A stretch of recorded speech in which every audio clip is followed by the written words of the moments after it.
Greetings. My name is Michael Miller. This is a Michael Miller trademark live broadcast on YouTube out to you because you're watching. Thank you. It's meant for Michael Miller Pilates licensed affiliates, the Core New Core, anyone interested in surviving as a Pilates instructor, and of course those interested in Core New. Of course, I already said that once, didn't I, by mentioning the Core New Core? Maybe I can leave that off. All right, less words is more concise, more succinct. Yesterday's discussion on Facebook was more interactive than normal, but interesting. And I suppose some of that will come up today in my notes. I've got 6 things today. The first thing, where can I hold out where it's innocent? First thing, the low chair push-up. So your hands are on the floor, your feet are on the pedal, and you're doing you're making an exercise of it. Okay. The reason I'm commenting about it is because what I've seen recently of it is such a beginner level expression of it, in that the range of the pedal barely moves.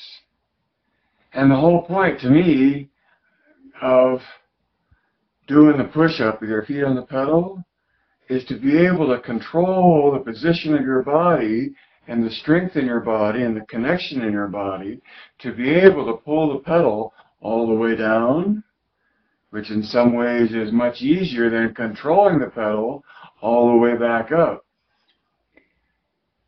If you think of your body as a plank that hinges at the shoulders, where your weight is hinging past your fingertips, lightening your load and allowing the weight that brought the pedal down to move far enough away from center to allow the balance of the weight in your body to allow the pedal up. So when you're doing that, it's deliciously difficult. That's a good 2DD word, deliciously difficult. The push-up on the low chair. Now, as a teacher, which is where I'm coming from, to you, as a teacher,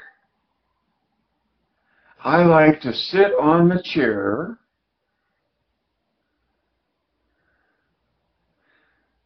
facing the pedal so that I can put one foot, so I can at least hook one foot either below or above the pedal to control its range of control being lost by the student who's just trying to get a feel for it. It also gives, my weight gives the chair more anchor so it doesn't tend to slide. It exposes me as an instructor to a butt view of the client when you tell them from being, there's no spring in the pedal, there's no spring, there's no tension in the pedal that holds the pedal up. Now I'm all tongue-tied. My point is, when you try to do the exercise, the grandeur of the difficulty comes in how you control the shift of your weight over your supporting arms without losing the straightness of the line in your body to accomplish a smooth press down and come up of the pedal.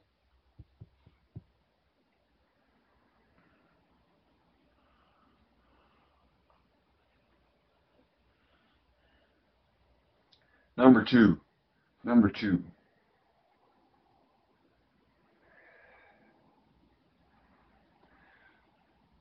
Pilates will never be eclipsed.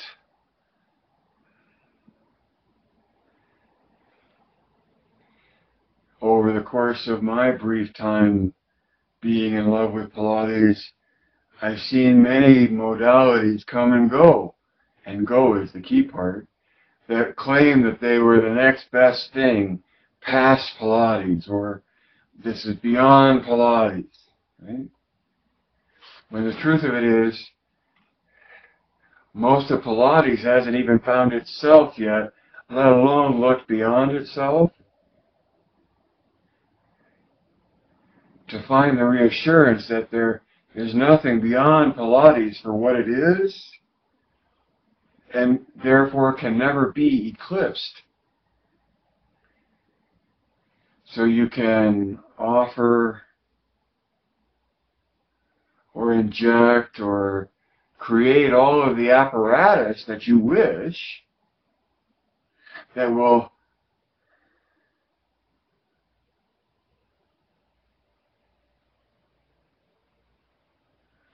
reinforce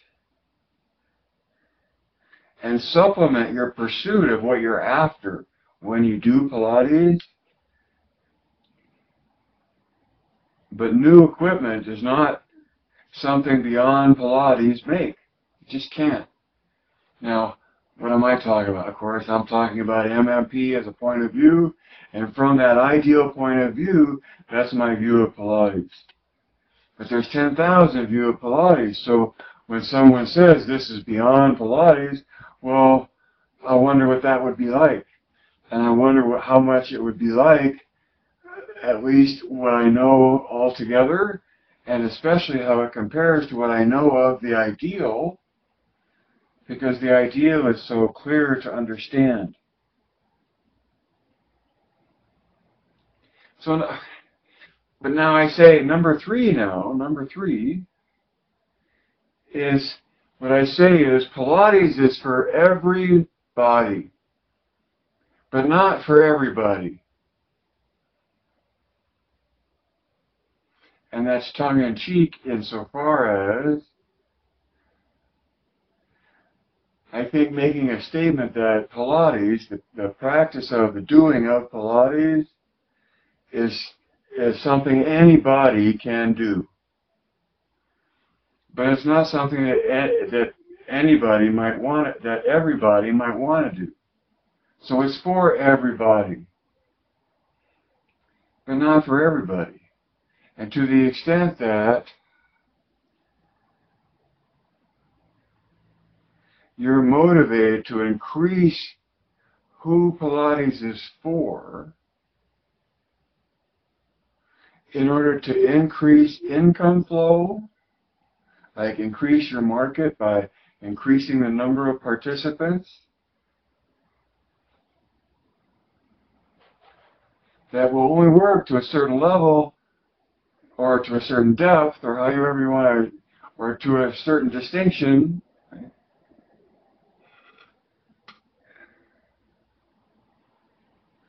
What matters to me for you is that you understand your role as a Pilates instructor, and that means you understand what point of view you're teaching from, and of course that's yours and your own and uniquely yours.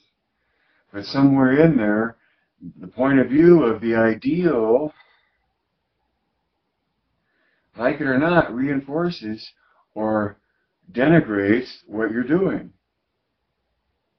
But it's the ideal that does it, not anybody else's whimsical judgment. Okay, so number four. Why is Pilates so good at dealing with abnormalities? Meaning in your body, something's abnormal. Not that you're injured, necessarily injured, but you're also not normal. And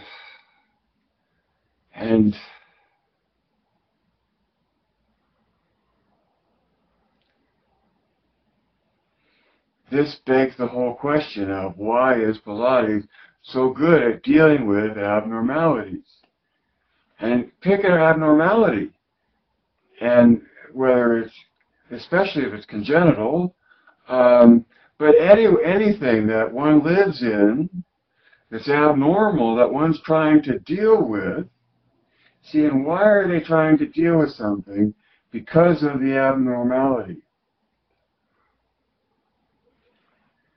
The more clearly you understand that Pilates is conditioning, and that conditioning is something you do now to prepare for what is coming. And in that regard, it's training, so it's conditioning, or it's training. So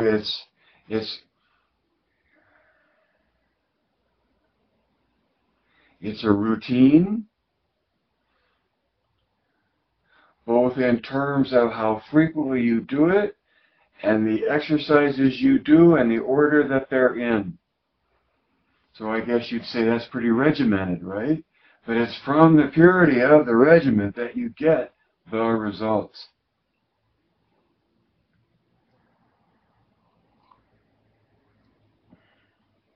And so my point is that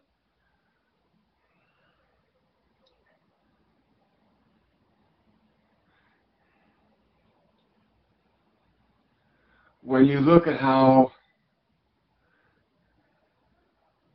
nuanced would be a good word, that abnormalities can come in, and let's pick one of the biggest, scoliosis, and how nuanced the presence of and the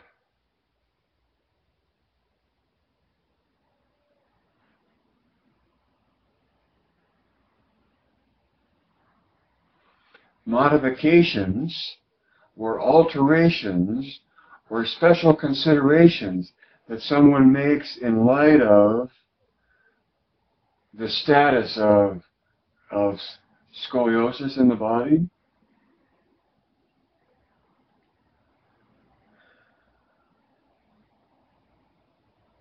You know, it's a fascinating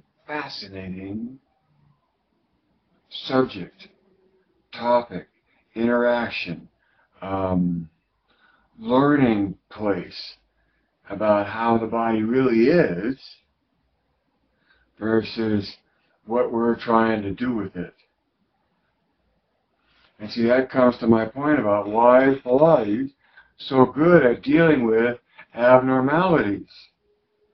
And it's a giveaway in the sentence in the way that, because Pilates isn't about abnormal, Pilates is about coming from abnormal to normal.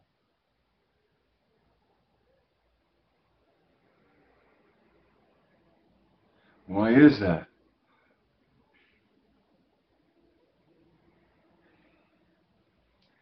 Because no matter how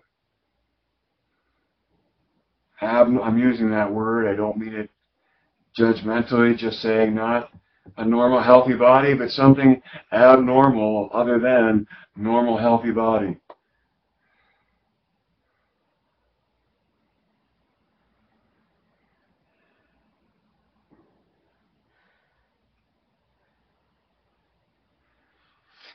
From my point of view, and from the point of view of MMP that holds Pilates to be an ideal, then it is the ideal that doing Pilates reaches for, that allows you to diminish the abnormal and find yourself more within normal. And I'll see, if you want to, what's normal? To me, the gravity field is normal. It's the same. Matter of fact, and it's a uniform medium, which is why uniform usage is so important to survival, in my opinion. But uniform, that's why the word is so key. Joe's sentence says, "Contrology develops the body uniformly." And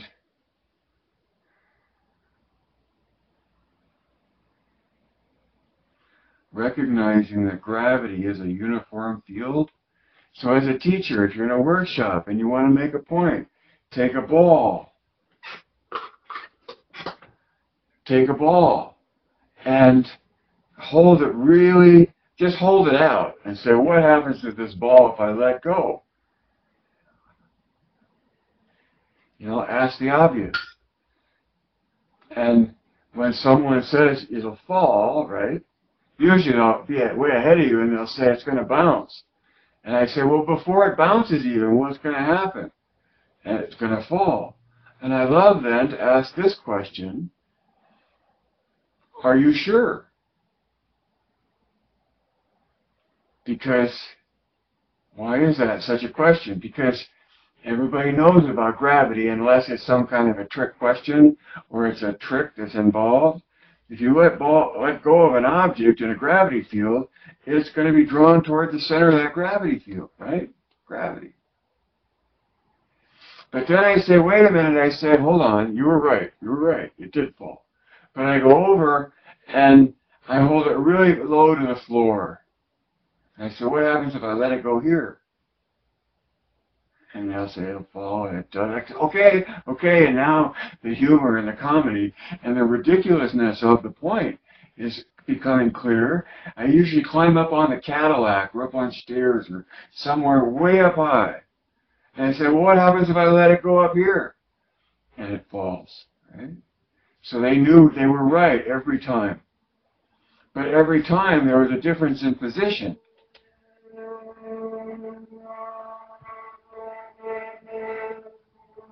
Which means that position didn't matter because gravity is everywhere, and it's everywhere in a uniform way.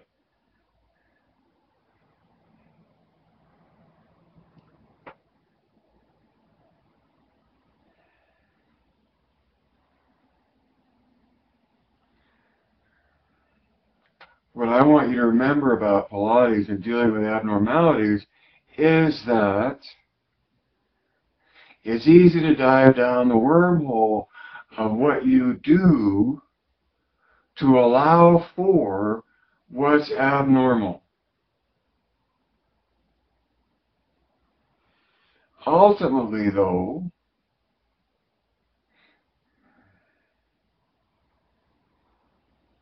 the rabbit hole exists within reality, within physics, within gravity. And so in that regard, you have to come out of the rabbit hole and still deal with a world that exists in ideal ways. That a point exists, that 2 points make a line, 3 points make a plane, all that geometry stuff.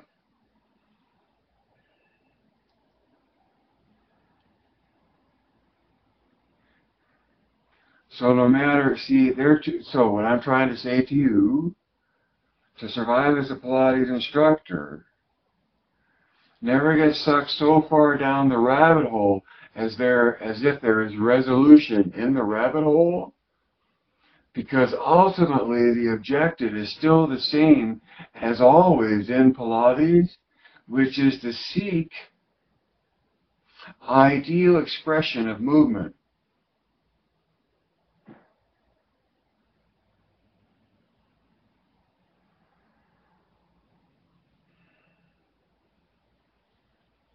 Number 5.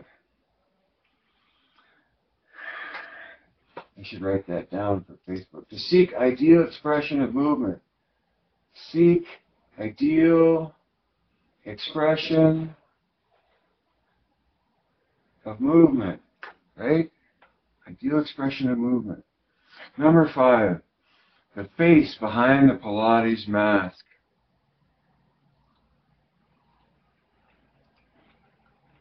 And so, what is the Pilates mask? And I'm just being frivolous and imaginary and looking at the many faces of Pilates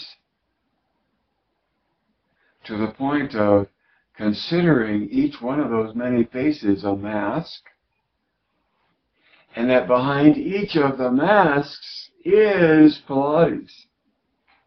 And the mask that I came up with, they're obvious and apparent to everybody, is aristocracy. So who you are matters, right?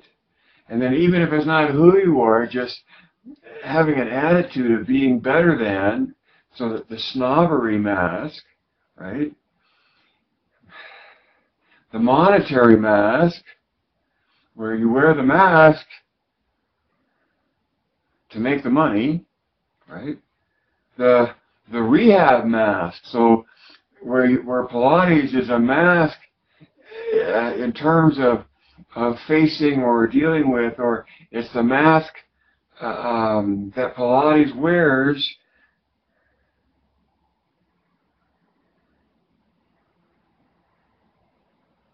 in the rehab world.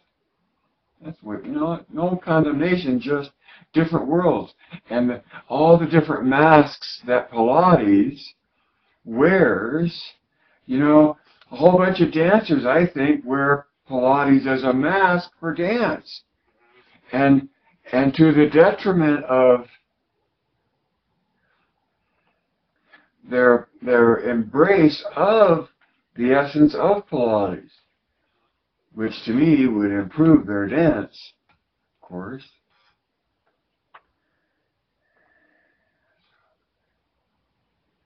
And what is the face behind Pilates? To me, the face behind all of those masks is this essence, this experience that I attribute to Joe's definition: complete coordination of body, mind, and spirit. Thank you, Joe. Right? And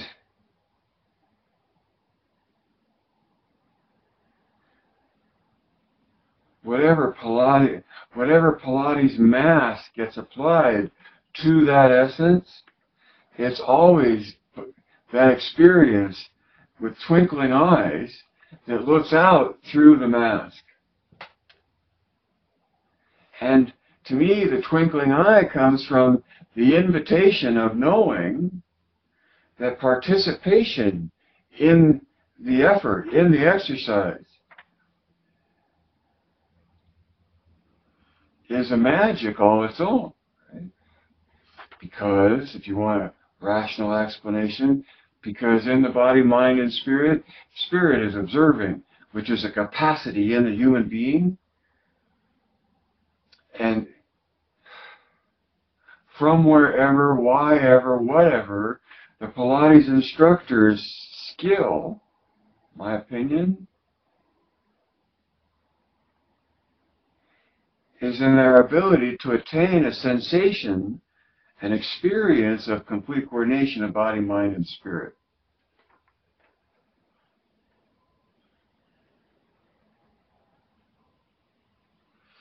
Okay, now number 6. If you're starving for history about Joe and about Pilates, if you're consumed in your appetite for knowing more about Joe and his life and his history and his circumstance and the people that knew him and what the people that knew him remember and all of that, right?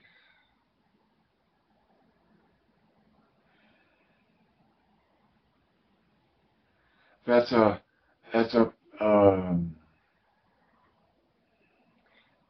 jigsaw puzzle that will always have missing pieces.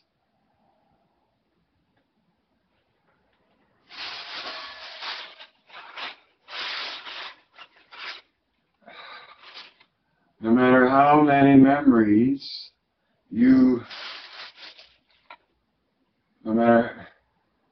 so just from those pieces, right?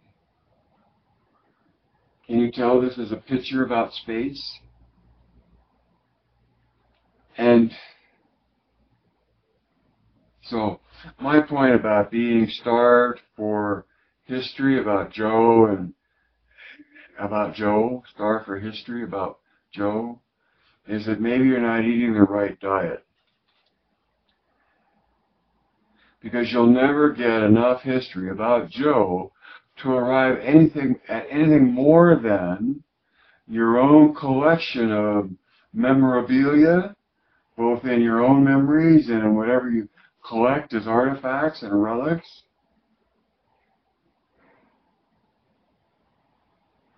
And what would be sad is if you actually missed the message within his artifacts and relics, like his book,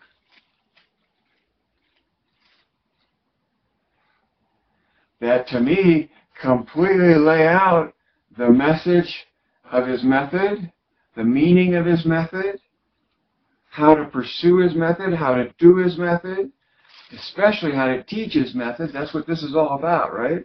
Teaching his method.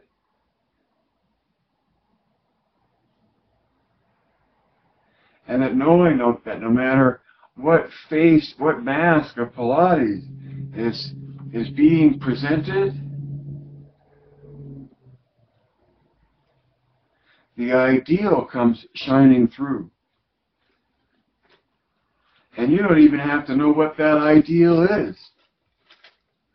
Because for many of my students, I think, once they realized that there's an ideal within it, and that everything is a subjective interpretation of that ideal, then they had the freedom to go off and do what they wanted to. See what I'm saying?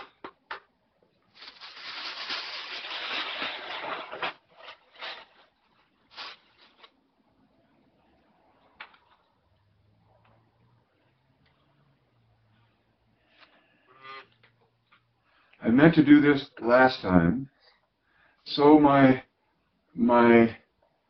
connection broke that holds the batteries in place.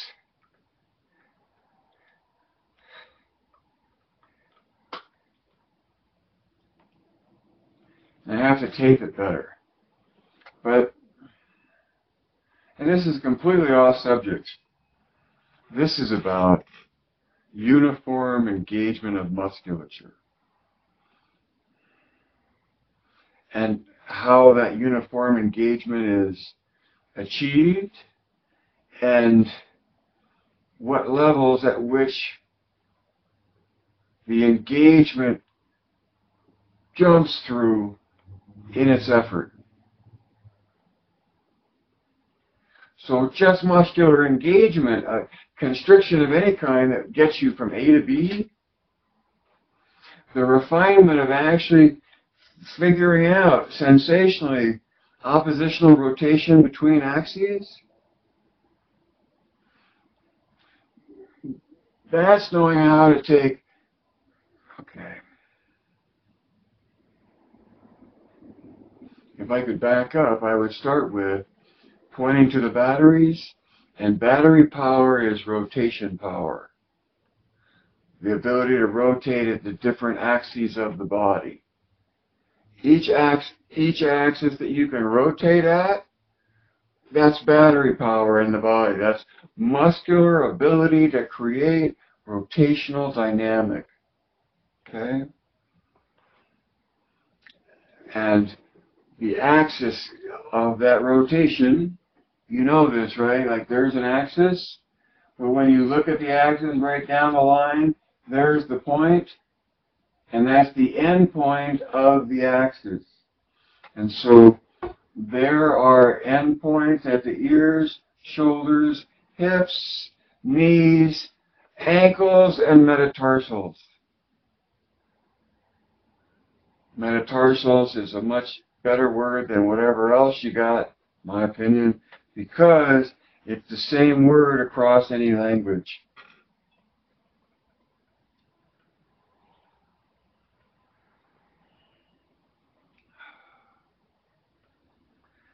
It's like there's the level of actually making core new tension, which draws a degree of uniform usage in it. And then to the extent that you strengthen or apply more tension, more oppositional rotation between axes, you get more engagement of the musculature, more uniform engagement of the musculature. So my point is, I'm making the comparison, not the literal fact, but the comparison that when you engage core new tension, watch it go through different levels of intensity.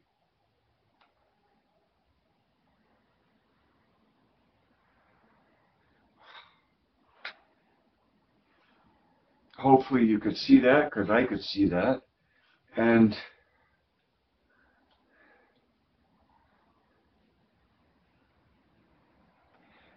to me, it just seems obvious that the body engages in core new tension to accomplish that kind of energy, to accomplish that kind of engagement of musculature that makes the distribution as uniform as possible.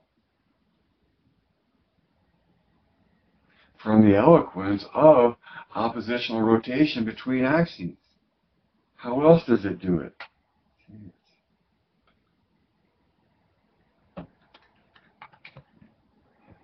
There is what is obvious that is refused to be looked at, that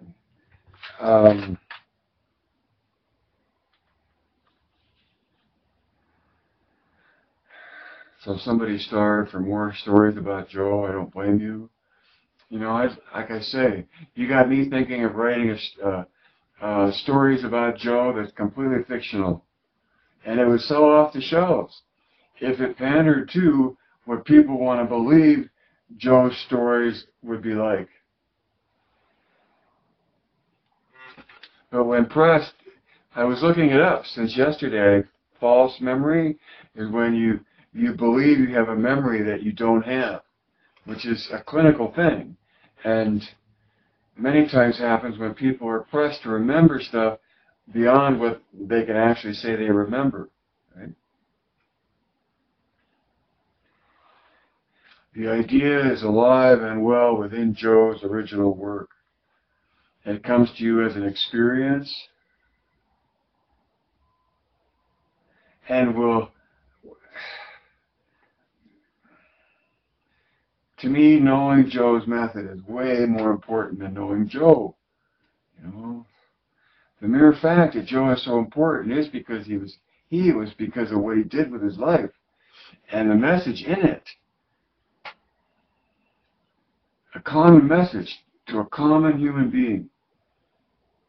From a common human being to a common human being to all human beings. And you think you call that humanity, right?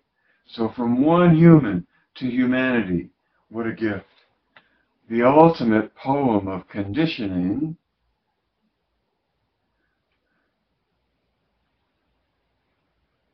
Period, really.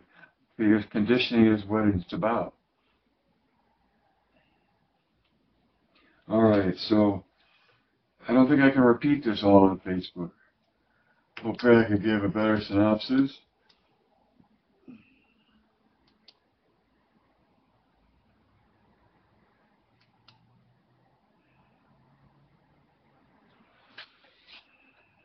Thank you for listening. You know, if this is anywhere around the time period where I'm still alive, it's totally up to you to get a clue and to leap out into this way of looking at things, because it's unlikely that within this time frame of my lifetime and beyond, just like for Joe, I think in a way you got to live your life and do what you do, and then humanity will make use of it or abuse it in whatever way they see fit afterwards. And it's mostly because they can lay whatever interpretation they want on it. But I encourage you to talk to Holland and Hart for my trademark. Well, no, don't talk to them. Those are my attorneys. Talk to me. Don't bother them. They'll charge you right off the bat, and for good reason. They're very good.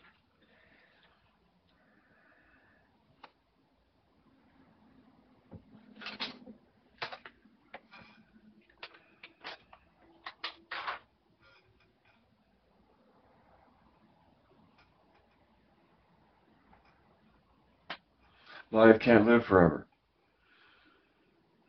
Read between the lines. See behind the curtain. If you don't ask that of yourself, no one else will. Except me, maybe. A few others.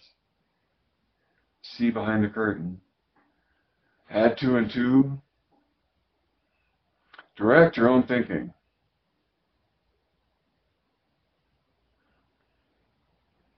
Ask for more wants out. I'm not sure where that comes from, but ask for more. Please, sir, and all that. And of course, Geist